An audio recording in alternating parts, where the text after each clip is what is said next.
everyone, welcome back to the complete HTML course. In the last lecture, we learned about HTML tags and elements. Today, we are going to learn something that you will use almost every time you write HTML code. We are learning today HTML attributes. Without attributes, HTML becomes very limited. Attributes allows us to provide extra information to the HTML element. तो HTML element में जब भी हमें कुछ extra information add करनी होगी तो हम attributes को use करते हैं. By the end of this lecture, you will understand how links work, how images are displayed, and how we can uniquely identify elements. So let's start it with the question, what is HTML attribute? Basically, attribute क्या है? Let's first understand with a real life example. Imagine you buy a new mobile phone. The mobile has brand, color, storage, RAM, price. These are the properties of the mobile. Similarly, HTML element के पास भी कुछ properties होती हैं. हम उन properties को attributes कहते हैं. For example, an image needs to know image कहाँ लगानी है, इमेज है कहाँ, इमेज के साथ हमें करना क्या है, इमेज की हाइट क्या है, इमेज की विड्थ क्या है. All this information is provided using attributes. So we need to understand what is attribute syntax, हम कैसे उसको लिखते हैं. So for that we have to go to VS Code so that I can show you practically. This is my body tag. If we talk about the syntax, just suppose ये मेरा कोई भी tag है, आप कोई भी random tag समझ सकते हो. एट्रीब्यूट आप इस तरह से लिखते हैं, जो भी आपका एट्रीब्यूट होगा वो यहाँ पर लिखेंगे आप इक्वल्स टू एंड उस एट्रीब्यूट की जो भी वैल्यू होगी. So this is the syntax of HTML attribute tag, right? है तो 3 पार्ट्स में डिवाइड किया गया. फर्स्ट पार्ट है जो हमारा टैग है, this is our tag. Second part is the attribute name, जो भी हमारे एट्रीब्यूट का नेम होगा वो यहाँ लिखा जाएगा. And the third part is the value, उस एट्रीब्यूट की जो वैल्यू होगी वो ये होगी. फॉर एग्जाम्पल, अगर मैं किसी इमेज की बात करूं तो IMG is my tag, right? SRC is my attribute name, and here I have to write my value. My value which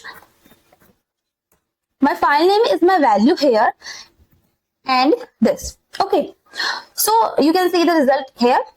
ये मेरा attributes के साथ tag कैसे लिखा जाता है उसका एक एग्जाम्पल है. ओके, यहाँ पर क्या है एक बार इसको एक्सप्लेन करके समझते हैं. IMG is the tag, SRC is the value name, and download.jpg, this is the value of my SRC attribute. Okay, now we need to understand this more deeply by practical example. Let's understand one by one. Suppose I have a heading H1 and I am writing here welcome. Okay, this is a simple heading. Now let's see, I have a heading 1 and I am adding first attribute. That is, my first attribute is title attribute, specific extra information about an element. अब ये extra information क्या है उसको समझते हैं. H1 में मैं title नाम का एक एट्रीब्यूट है जिसको यूज कर रही हूँ. सो उसके अंदर मैं अपनी वैल्यू दे रही हूँ, this is a heading. Okay, now you have to need to understand कि ये टाइटल टैग क्या कर रहा है. मेरा पहले भी आउटपुट ये था, मैंने फाइल को सेव कर दिया है, मेरे पहले भी आउटपुट ऐसे ही आ रहा था, अब भी आउटपुट ये आ रहा है. यू कैन सी, जैसे मैं अपना माउस लेके जा रही हूँ, उस पे माउस ले जाने से क्या होगा, इस पे एक पॉपअप दिखेगा आपको. This popup comes because of the title attribute. This is the heading, आप देख पा रहे हैं ये रेक्टेंगल में आपको दिखावा मिल रहा है, this is the heading. So this is the popup. जब भी हम होवर करते हैं किसी भी एलिमेंट पे, अगर आपने टाइटल टैग यूज किया है तो टाइटल के अंदर जो भी लिखा हुआ मिलेगा आपको वो यहाँ पर आपको विजिबल होगा. So this is the extra information about this H1. This is the extra information, right? So title attribute displace additional information when the user hovers over an element. इसको हम होवर बोलते हैं. जब भी हम किसी एलिमेंट के ऊपर अपना माउस लेके जाते हैं और वहां पर कुछ दिखता है तो उसको हम होवर बोलते हैं, राइट? सो होवर करने पे क्या हो रहा है, मुझे एक टाइटल दिख रहा है. So this is the difference. अगर मैं किसी और एग्जाम्पल की बात करूं, सपोज मैं पैराग्राफ यहाँ पर यूज कर रही हूँ, तो पैराग्राफ में मैं अपना टाइटल दे देती हूँ. टाइटल में सपोज मैंने लिया HTML is very easy language. Okay, this is my title and I am giving any text here, and my text is move your mouse here. After saving, you can see here move your mouse here is visible, right? right?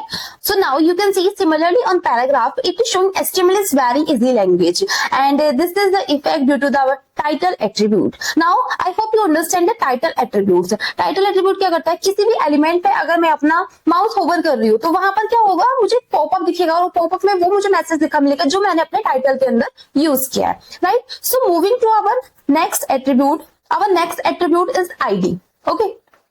Specifies the unique ID for an element. जैसे एक unique number होता है, जैसे आपका roll number होता है, जैसे आपकी ERP IDs होती हैं, ये आपके क्या है, यूनिक नंबर्स हैं. सिमिलरली हम किसी भी HTML एट्रीब्यूट को कोई एक यूनिक नंबर दे सकते हैं. फॉर एग्जाम्पल सपोज मैंने एक हेडिंग लिया H1 एंड H1 के अंदर लिखा मैंने वेलकम, एंड अब मैं अपने H1 के अंदर ID दूंगी. ID is equals to heading. Okay, so heading, every person has an Aadhaar number, right? जैसे आपके पास एक यूनिकली आधार नंबर होता है, every vehicle has a registration number. Similarly, every HTML element can have its own unique identity. हर एक HTML element की अपनी एक unique identity हो सकती है. So ये जो मेरा H1 heading है, इसकी एक यूनिक आइडेंटिटी क्या है, किसकी ID का नेम heading है. सपोज मेरे पास एक और H1 heading होता है, उसके अंदर भी मैंने कुछ लिखा हुआ है यूजर्स. मुझे कैसे पता चलेगा मेरा H1 हेडिंग मुझे कौन सा कॉल करना है? जब भी मुझे अगर किसी चीज को कॉल करने की या किसी चीज पे सपोज मैं CSS लगाऊंगी तो किस बेस पे लगाऊंगी, किसी एक यूनिक नंबर के बेस पे लगाऊंगी ना. फॉर एग्जांपल मुझे सिर्फ इस वाले H1 पे कुछ इफेक्ट चाहिए तो मुझे क्या चाहिए होगा, उसकी ID, उसका एक यूनिक नंबर चाहिए होगा. तो now moving to our third attribute, that is the style attribute. It specifies an inline CSS style for an element. Although we will learn CSS later, we can still add styles using the style attribute.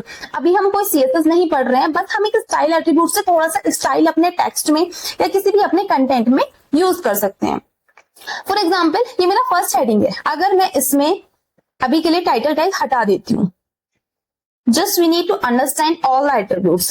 So I am using style attribute here. You have to write the values. आप क्या display कराना चाह रहे हो, आप क्या चाह रहे हो. जैसे आपके पास बहुत सारे ऑप्शंस मिल रहे हैं, जैसे कि डिस्प्ले हो गया, हाइट हो गया, विड्थ हो गई, बॉर्डर हो गया, कलर हो गया. फॉर एग्जाम्पल मैं कलर ले लेती हूँ एंड मुझे इस टेक्स्ट का अपना कलर चाहिए रेड. ठीक है, तो मैंने यहाँ पर दे दिया कलर रेड. फाइल सेव करेंगे और आप देखेंगे आपको टेक्स्ट का कलर चेंज हो गया है. ये भी हम क्या कर रहे हैं, अपना CSS थोड़ी सी यूज कर पा रहे हैं, अपने स्टाइलिंग कर पा रहे हैं. अभी हम क्या कर रहे हैं, सिर्फ एक स्टाइल एट्रीब्यूट से CSS ऐड कर पा रहे हैं. सो मेरा टेक्स्ट का कलर हो गया है red. Now if I want to change the colour, I can change here like this and now it becomes blue. So moving to our second attribute here, if we talk about the style more properties, then we can use the background color. For example मैं अपना background color दे देती हूँ this. You can see element मेरे जितने भी size का है उसमें सारा मेरा यही कलर आ गया जो मैंने बैकग्राउंड कलर दिया है. So the style attributes let's us apply CSS directly to an element. हम डायरेक्टली किसी भी एलिमेंट में CSS लगा सकते हैं. फॉर लार्जर वेबसाइट्स के लिए हम यूज करते हैं external CSS, but inline CSS are useful for learning and quick demonstration. तो हम अभी लर्निंग के लिए हम सिर्फ एक इनलाइन स्टाइल यूज कर रहे हैं. Moving to our next attributes, that is href, specifies the URL web address for a link. And आप जिस भी चीज का यहाँ पर लिंक दे रहे हो आप उसका नाम दोगे. जैसे कि मैंने यहाँ पर दे दिया है, मैं यहाँ पर गूगल का ही आपको लिंक दिखाऊंगी. अभी के मैंने सिर्फ ये लिखा है, मुझे एक लिंक चाहिए होगा. सो मैं अपना जाऊंगी google.com पे. सो यहाँ देंगे google.com and you have to copy the complete URL with HTTPS. Okay, so you have to paste this in anchor tag. I'm just clearing it here. Okay, and this will be written in href, so just copy paste it here. Okay, जैसे ही आप देखोगे open Google, मैं आपको browser पे दिखा देती हूँ. जैसे ओपन गूगल है, अभी मैंने इस राइट में आपको गूगल भी क्लोज कर दिया है. जैसे मैं इस लिंक पे क्लिक करूंगी मेरा गूगल ओपन हो जाएगा. I am just clicking here and you can see the Google page is displayed here. Okay, without href the browser does not know where the link should go. Link कहाँ जा रहा है, तो href आपको use ही करना पड़ेगा। For example आप यहाँ पर किसी भी वेबसाइट को दे सकते हैं। आप जैसे मैंने गूगल यूज करके देखा है, आप यूट्यूब पे जाइए, यूट्यूब का पूरा लिंक कॉपी कीजिए एंड यहाँ पर यूट्यूब का लिंक डाल के देखिए कि आपका आउटपुट आ रहा है या नहीं आ रहा है। So what we learn, the href attribute specify the destination of a hyperlink, वो कहाँ जाना है वो उसको बताता है। Next attribute is the src attribute that specify the URL for an image. किसी भी इमेज के लिए कोई URL अगर हमें स्पेसिफाई करना है तो उसके लिए हम इसको यूज करते हैं। सो फॉर एग्जाम्पल मैं एक फोल्डर क्रिएट करती हूँ, इस फोल्डर के अंदर है and my folder name is images. Now मुझे इसके अंदर एक इमेज चाहिए होगी, so this is my folder and मुझे इस इमेजेस फोल्डर के अंदर एक इमेज डालनी है। तो मैं अपनी इस इमेज को यहाँ से कट करके इस फोल्डर के अंदर पेस्ट कर दिया है। चलिए अगर हम अपने VS कोड पे, सो यू कैन सी एक वेब डेवलपमेंट फोल्डर के अंदर मेरे पास एक इमेजेस नेम का फोल्डर है। उस इमेज नेम के फोल्डर के अंदर मेरी वो इमेज है जो मैंने कैट वाली यहाँ पर लिखी हुई है। नाउ लेट्स अंडरस्टैंड कि हम कैसे IMG टैग के साथ सोर्स को यूज करते हैं। ठीक है, IMG टैग लिया, सोर्स लिया। अब सोर्स में मुझे पाथ देना होगा उस इमेज का। पाथ क्या है, मेन फोल्डर क्या है मेरा, इमेजेस नाम का फोल्डर है। सो इमेजेस स्लैश, अब आपके जो भी इस इमेजेस का नेम हो सकता है वो यहाँ दे सकते हैं। अभी मेरे पास एक ही इमेज है तो एक इमेज आ रही है। सो जो भी आपका इमेज नेम होगा उसको सेव करेंगे एंड आपके पास आउटपुट आ जाएगा। पहले हम इमेज को डायरेक्टली उसी फोल्डर के अंदर रख रहे थे, बट जब हम लार्ज वेबसाइट्स बनाते हैं तो हम अपने उसी फोल्डर के अंदर नहीं बनाते, एक इमेजेस के लिए फोल्डर अलग से क्रिएट करते हैं एंड उसका सोर्स पूरा यहाँ पर हम दे देते हैं। So the src attribute tells the browser where the image is stored. Without src the browser cannot display the image. अगर मैं src नहीं दूंगी तो ये ब्राउजर इसको डिस्प्ले नहीं कर सकता क्योंकि इसको नहीं पता इसका पाथ क्या है, right. So moving to our next attribute that is alt, ALT. It specifies an alternative text for an image. ये हमने लास्ट लेक्चर में भी देखा था, इसको अब समझ लेते हैं हमने किया क्या था। लास्ट में सिर्फ हम इसको कर रहे थे। सो जैसे मेरे पास ये इमेज है, सपोज मेरी इमेज डिस्प्ले नहीं हो रही है, कुछ ब्लॉक हो गई है, कुछ भी प्रॉब्लम आ गई है, तो क्या होगा, मुझे कुछ एक टेक्स्ट दे सकती हूँ मैं, जिसे मैंने ऑल्टरनेटिव एक टेक्स्ट दे दिया एंड यहाँ पे दे दिया कैट इमेज। सेव किया। अगर मेरी इमेज कुछ ब्लॉक हुई तो मेरे पास क्या विजिबल होगा, cat image. The image still does not load, अगर कुछ लोड नहीं हो रही है तो क्या होगा, मेरा एक अल्टरनेटिव टेक्स्ट जो है वो डिस्प्ले होगा। तो the alt attribute, so if we talk about the width and the height of the image, how we can use it, हम दे सकते हैं width and इसकी कोई भी width दे सकते हैं। सपोज मैं इसकी width दे दूं 20। आपने देखा मेरी इमेज का साइज कितना स्मॉल हो गया, the image becomes smaller. There is an assignment for you so that you can easily understand all the concept that we learn today.